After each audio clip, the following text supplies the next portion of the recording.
नागपुरातून केंद्रीय मंत्री नितीन गडकरी पुन्हा एकदा निवडणुकीच्या रिंगणात उतरले आहेत। मात्र महायुतीला अद्याप रामटेक जागेसाठी उमेदवाराची निवड करता आली नाहीये। लोकसभा निवडणुकीच्या पहिल्या टप्प्यासाठी निवडणूक आयोगाने अधिसूचना जारी केली आहे। त्यानंतर विदर्भातील 5 जागांसाठी नामांकन अर्ज दाखल करण्यास सुरुवात झाली आहे। ही प्रक्रिया 27 मार्च दुपारी 3 वाजेपर्यंत सुरू राहणार आहे। नागपूर जिल्ह्यात नागपूर आणि रामटेक या 2 लोकसभेच्या जागा आहेत।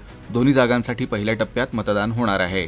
भाजपने केंद्रीय मंत्री नितीन गडकरी यांना तिसऱ्यांदा नागपुरातून उमेदवारी दिली आहे। मात्र रामटेक जागेबाबत महायुतीत अद्यापही कोणताही निर्णय झाला नाहीये। भाजप आणि विभाजित शिवसेना यांच्यातील लोकसभेच्या जागांच्या वाटपानुसार नागपूर भाजपकडेच राहणार असून शिवसेना रामटेक लोकसभा मतदारसंघातून आपला उमेदवार उभा करणार आहे। गेल्या 2 निवडणुकांमध्ये शिवसेनेचे कृपाल तुमाने लोकसभा सदस्य म्हणून निवडून आले आहेत। 2014 मध्ये तुमाने यांनी तत्कालीन केंद्रीय मंत्री आणि काँग्रेस नेते मुकुल वासनिक यांचा पराभव केला होता। 2019 मध्ये काँग्रेसचे उमेदवार किशोर गजभिये यांचा पराभव करून ते सलग दुसऱ्यांदा खासदार झाले। तर 2024 मध्ये स्थिती पूर्णपणे बदलली आहे। शिवसेनेचे 2 तुकडे झाले आहेत। एक गट उद्धव यांच्यासोबत आहे तर दुसरा गट मुख्यमंत्री एकनाथ शिंदे यांच्यासोबत। रामटेकचे खासदार कृपाल तुमाने सध्या शिंदे गटात आहेत। लोकसभा निवडणुकीची अधिसूचना जारी झाली असली तरी महायुतीच्या रामटेक लोकसभा जागेबाबत अद्याप निर्णय झाला नाहीये। रामटेक लोकसभा जागेवर भारतीय जनता पक्ष सातत्याने दावा करत आहे।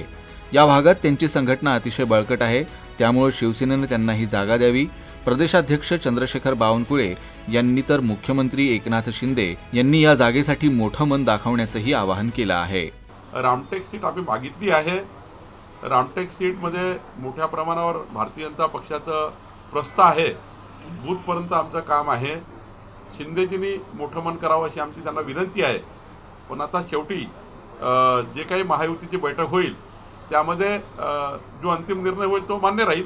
भाजपकडून रामटेक लोकसभा जागेवर संघटन मजबूत असल्याचा दावा केला जात असला तरी मुख्यमंत्री शिंदे जागा सोडायला तयार नाहीत। ज्या जागांवर शिवसेनेची मजबूत स्थिती आहे त्यात रामटेक लोकसभा मतदारसंघाचा समावेश आहे। दोन्ही पक्षातील भांडणामुळे उमेदवाराचं नाव अद्याप जाहीर होऊ शकलं नाहीये। अधिसूचना जारी केल्यानंतर उमेदवारानं 7 दिवसांच्या आत नामांकन अर्ज दाखल करणं आवश्यक आहे। मात्र आता रामटेक लोकसभेची जागा कुणाच्या कोट्यात जाते आणि येथून कृपाल तुमाने यांना संधी मिळेल की नव्या चेहऱ्याला संधी मिळेल हे पाहण्यासारखं असेल।